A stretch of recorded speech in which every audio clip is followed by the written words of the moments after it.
everyone.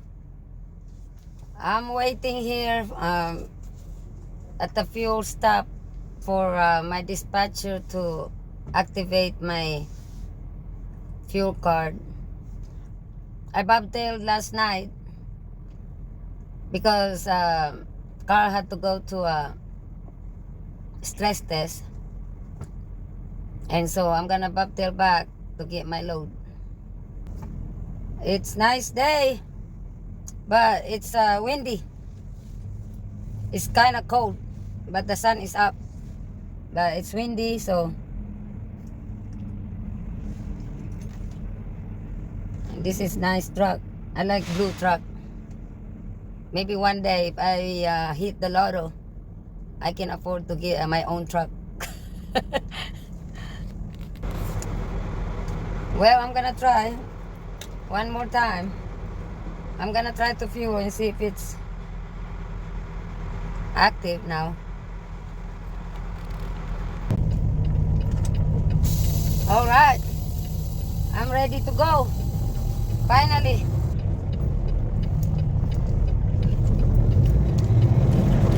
Oh. All right. It's too much chaos this time of the day. 3 o'clock. It's always everybody's rushing. And that's when you need to be careful, because a lot of accidents happen like that. Friday, everybody's rushing home. It's payday. Cold beer is waiting in the house. Well, guys,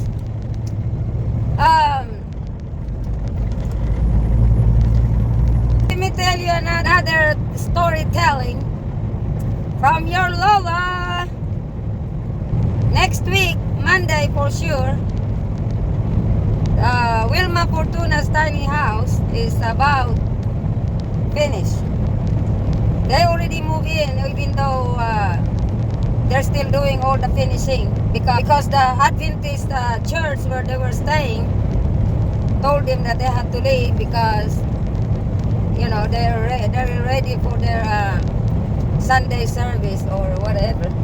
So now she's doing good. So I have this update video on that about her tiny house, and thank you guys so much for your donation. Right now I got a list of people who donated some money for her, and I tell you what, guys, it's a big help, you know, and I really appreciate you guys. Of my friends like Jocelyn, sis, thank you. I know you really want to give, but you already gave some before, you know. So I really appreciate that. We just didn't have no time to meet because our schedule. And to you, Doña Elena, my diosa, I know you're willing to donate too, but I know also that you're sending money to your mom and in the Philippines, and I'm not taking that from you, okay? So thank you for your effort too. I really appreciate it. But I got it covered, you know. She's happy. Wilma's Fortuna is happy to recover from that massive fire. Okay? Anyway, guys, I have this continuous on my Lola storytelling, my life story. So, after my disappointment, my cousin sold everything again. Like, I was just picking up some money here in America just to give away, you know, and I guess they didn't expect that I'm gonna get mad. Hell, I was mad. Anyway, I was concentrating to myself again. It was about my children again and Lola and all that. Okay? Meaning, working hard again and save some money. And anyway, in 2010, I had this longing, wondering what happened to them again, you know, because I lost contact again, and you know, I ripped some of their addresses, throw away. That way I don't have to write them, because back then we didn't have this social media, so-called Facebook or Messenger, that they can message you, you know. Back then it's about writing, you know, or Telegram.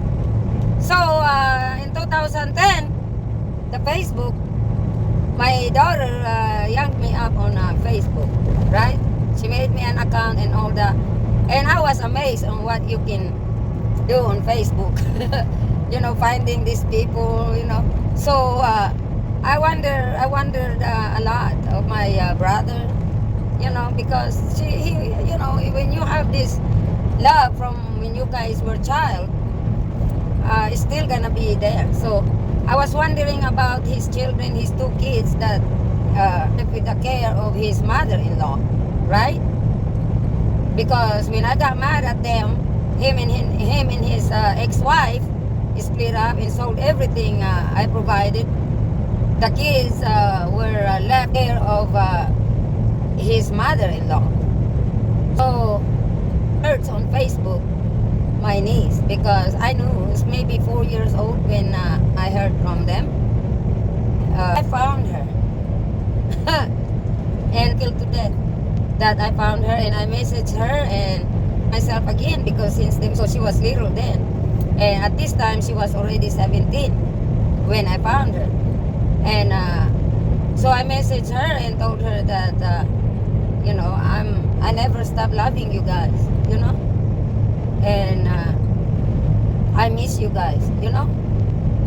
Oh, so she responded me right away and say, yes, Tita, I heard about you. My mama told me about you, how good you were to us. I found me, Tita. So starting the conversation, well, you and your little sister, I'm gonna send you some Christmas money. And she said, oh, Tita, I got another brother. I said, what? You got a brother? Yeah.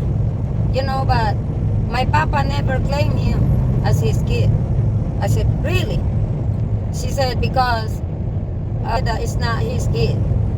So there is a boy that my brother didn't claim him as a son, because when she ran off with another guy,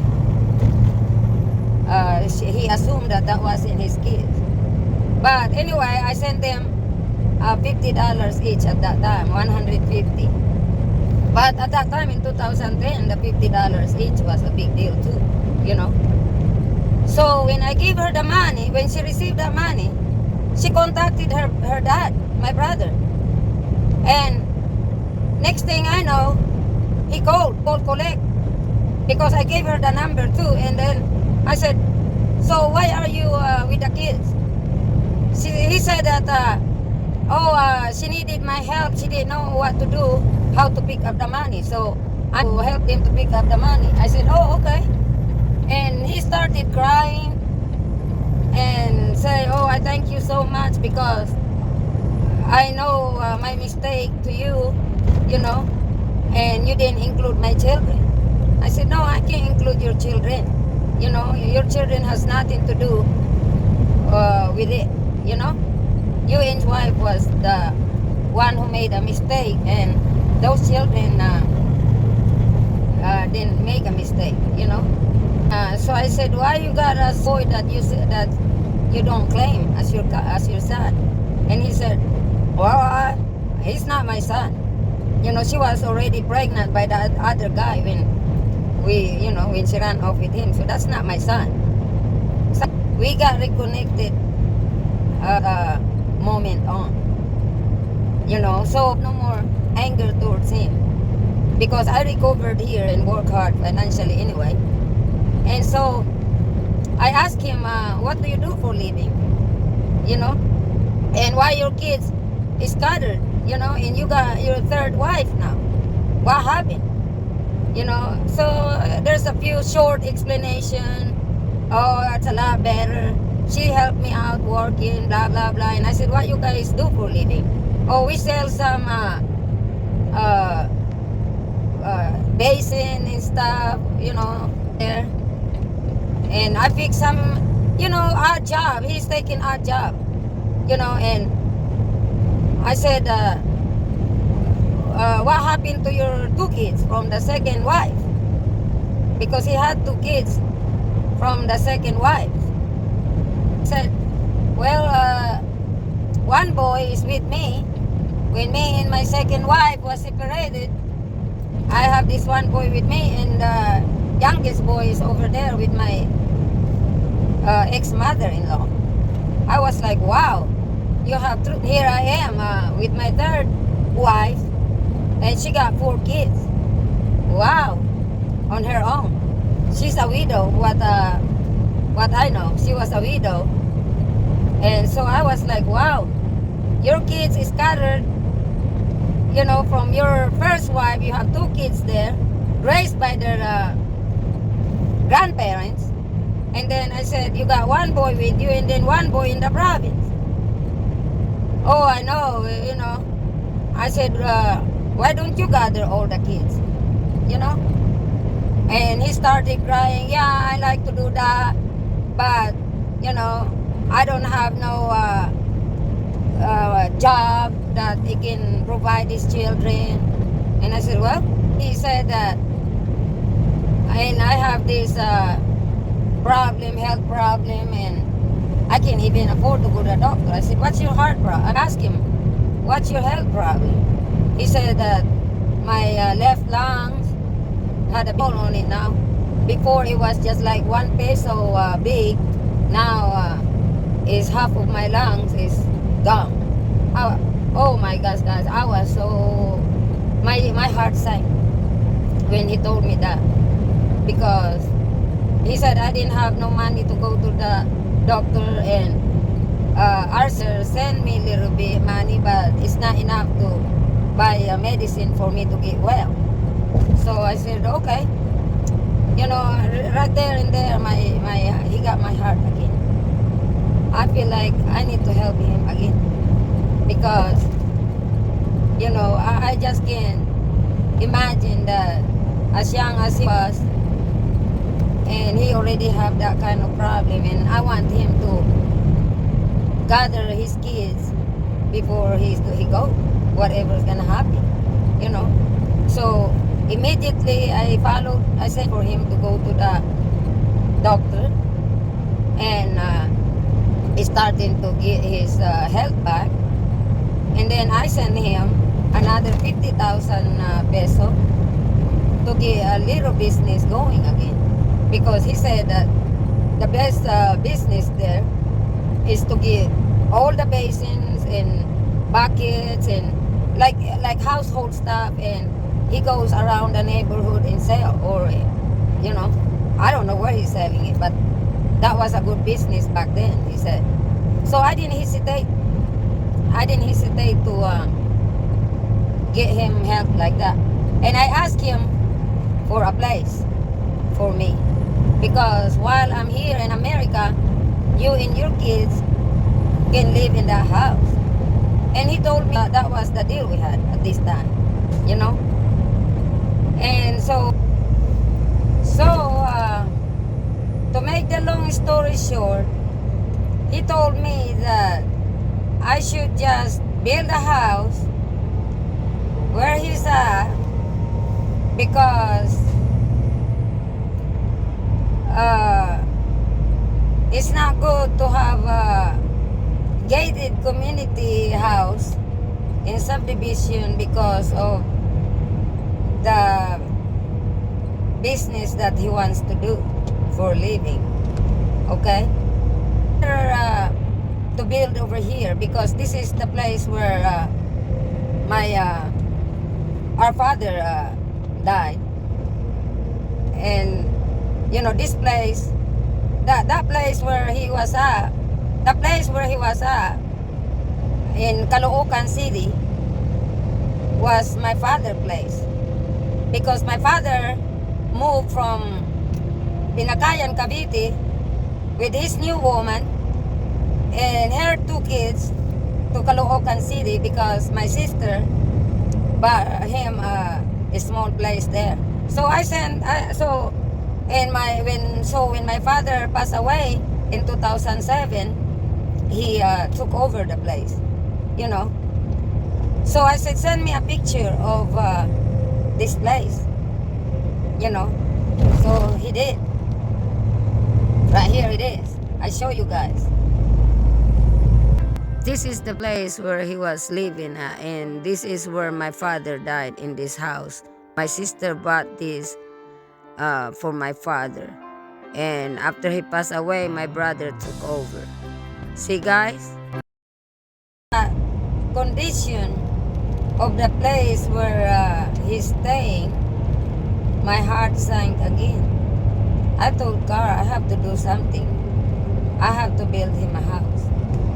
You know, we have the money saved, and you know, I want his children to be together, not scattered all over the Philippines. And in case something happened to him, you know, I don't know what's condition of his lungs, and at least he can be with his children, right? It's a good plan, and we talk about it. Me and my brother talk about it, and like I said, he's a big cried drama king, you know, and I thought, okay, this is good. He probably learned already, you know, of what happened in the past. And this time, he, you know, I sort of trusted him again, just like that, you know. When you forgive somebody, guys, you know, especially your truly brother, of course, you know, you don't hesitate again to let go this money. And so I started sending to, you know, for him to build this house, you know. And I show you, I'm gonna include the picture here of what they sent me while they were building the house. Okay, this house is a 4-bedroom, 2-story house, and 4-bathroom, because I figured, you know, when he gathered all the kids plus his woman kid, you know, they need a bigger house. I tell you what, guys, I emptied my bank account on this for this house. Yeah. Here's some of the pictures that they sent me during the construction on this house, guys. And I tell you what, this is not a joke amount of dollar money. Even though I'm poor here in America, in the Philippines money, I'm so millionaire there. And this is the difference of our dollar here in America and the Philippines rate peso, guys. So and there's more update to this video, guys, and what happened to this house.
is too long to put it all in one video.